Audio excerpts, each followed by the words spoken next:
adalah gembalaku,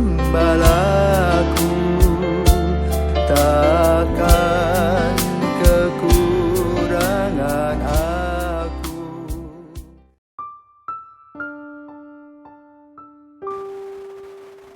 Saudara-saudari terkasih, selamat pagi. Salam jumpa lagi dalam Sabda Siap Saji Senin 10 Mei 2021. Pekan ke-6 Paskah. Marilah kita berdoa dalam Bapa, Putra, dan Roh Kudus. Amin. Bapa yang penuh kasih, Engkau mengajarkan kami dan menyadarkan kami bahwa kami adalah orang-orang pilihan yang Kau kasihi, yang harus melakukan prinsip cinta kasih dalam kehidupan kami sehari-hari. Kami mohon berkati Tuhan agar kami setiap hari boleh menerjemahkan cinta kasih itu dalam kenyataan sehari-hari. Kadang kami mengalami kesulitan. Kami mohon Bapa, Engkau berikan solusi dan jalan keluar dengan berikan penghibur kepada kami. Semoga kami boleh mendapatkannya. Demi Kristus, Putramu dan pengantara kami, kini dan sepanjang masa. Amin. Tuhan bersamamu dan bersama rohmu. Inilah Injil Yesus Kristus menurut Yohanes. Dimuliakanlah Tuhan. Dalam amanat perpisahannya, Yesus berkata kepada murid-muridnya, "Jikalau penghibur yang akan kuutus dari Bapa datang, yaitu roh kebenaran yang keluar dari Bapa, ia akan bersaksi tentang aku. Tetapi kamu juga harus bersaksi, karena kamu dari semula bersama-sama dengan aku. Semuanya itu kukatakan kepadamu supaya kamu jangan kecewa dan menolak aku. Kamu akan dikucilkan, bahkan akan datang saatnya bahwa setiap orang yang membunuh kamu akan menyangka bahwa ia berbuat bakti bagi Allah. Mereka akan berbuat demikian karena mereka tidak mengenal Bapa baik Bapa maupun aku. Tetapi semuanya ini kukatakan kepadamu supaya apabila datang saatnya, kamu ingat bahwa aku telah mengatakannya kepadamu." Demikianlah Injil Tuhan, terpujilah Kristus. Saudaraku terkasih, terus terang ketika saya belum menjadi seorang Katolik, kalau melihat orang-orang Katolik itu senang sekali. Rasanya senang sekali. Tetapi ternyata pada kenyataannya setiap orang itu mempunyai darah, tulang, dan daging. Ego-egonya sendiri. Mimpi untuk menjadi imam itu ternyata tidak lurus gampang. Banyak kesulitan, kadang-kadang ada air mata di balik selimut. Ada kekecewaan. Ada benturan-benturan, baik dengan teman, dengan diri sendiri juga, dan juga dengan guru ataupun pembina. Dan di sanalah proses untuk mengikuti Yesus berjalan. Lalu mau kemana ketika kita mengalami kesulitan? Ketika kita berkonsultasi dengan direktur rohani, spiritual, ayo berdoa, duduk di kapel, ungkapkan kepada Yesus kepedihanmu.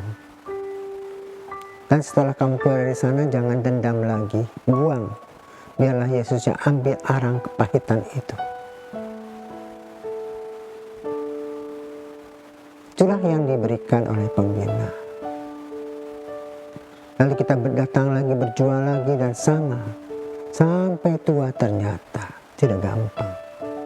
Mengalahkan diri sendiri susah. Maka kita memerlukan seorang penghibur. Para rasul mengalami kesulitan. Mereka juga pernah punya gagap bicara, tidak bisa berbuat apa-apa. Sepertinya semuanya sudah dilakukan, tapi ternyata tidak ada hasil. Maka sekarang kita harus berpikir tentang diri kita. Bukan soal hasil yang harus dicapai, bukan soal target. Tetapi soalnya adalah apakah kita mau menjadi alat? Perlu digiling, pada waktunya digiling. Seperti tanah yang mau disuburkan. Dia mesti dicangkul, sakit ketika dicangkul. Tetapi ketika ditanami, dia akan senang. Kenapa? Dia telah berani memberi diri dan berkurban untuk menumbuhkan tanaman. Air pun sama. Air yang jernih itu, dia harus bermain dengan hal-hal yang kotor.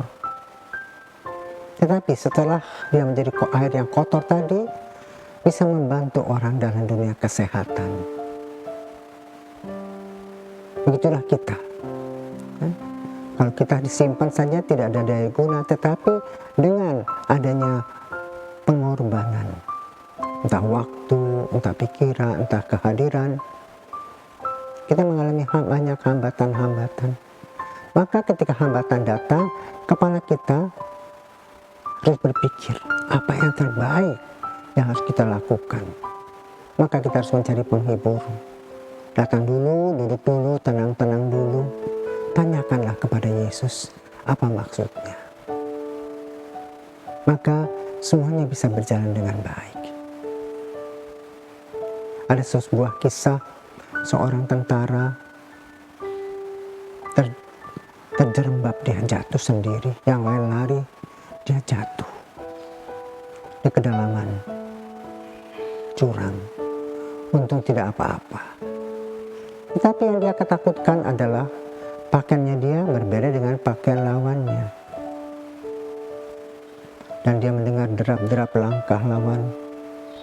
Dan dia takut. Dia lari mencari tempat perlindungan. Dan dia duduk dapat di sebuah gua. Tapi lalu dia mendengar derap kaki tentara lawan semakin mendekati dirinya. Dan dia berdoa, Tuhan lindungilah aku. Apa yang terjadi? Dia melihat dalam pintu gua itu datanglah beberapa laba-laba yang membuat sarangnya. Maka dia berpikir, wah, aku akan tertangkap ini. Bagaimana dengan sarang laba-laba itu kan bisa melihat, orang bisa melihat ke dalam. Tapi aku tak berdaya, aku pasrahkan saja. Aku pasrahkan kepada penghiburku yaitu Roh Kudus, terserah. Apa yang harus aku lakukan? Makin dekat kedengaran suara yang makin keras, makin takut, dan dia makin berdoa, Tuhan lindungilah aku. Roh Kudus terangilah aku. Apa yang terjadi dengan dirinya? Mereka semua lewat karena apa? Ternyata mereka melihat sarang laba-laba yang ada di depan gua itu. Pasti kalau sarang laba-laba orang tidak akan tinggal di sana. Itulah cara Tuhan yang kadang-kadang kita tidak pahami. Maka mari kita percaya kepada Tuhan. Karena Tuhan selalu datang untuk memberikan penghiburan kepada kita kala kita mengalami kesulitan. Dan kesulitan-kesulitan itu biasanya dari orang-orang yang dekat, bukan yang jauh. Yang kita kenal, bukan orang yang tidak kenal. Maka kita doakanlah mereka supaya mereka pun sadar akan apa yang mereka lakukan. Kenapa? Yesus sudah mengatakan, mereka akan berbuat demikian karena mereka tidak mengenal baik Bapa maupun aku. Tetapi semuanya itu kukatakan kepadamu supaya apabila datang saatnya kamu ingat bahwa aku telah mengatakannya kepadamu, dan jangan lupa aku juga menyelamatkanmu. Amin.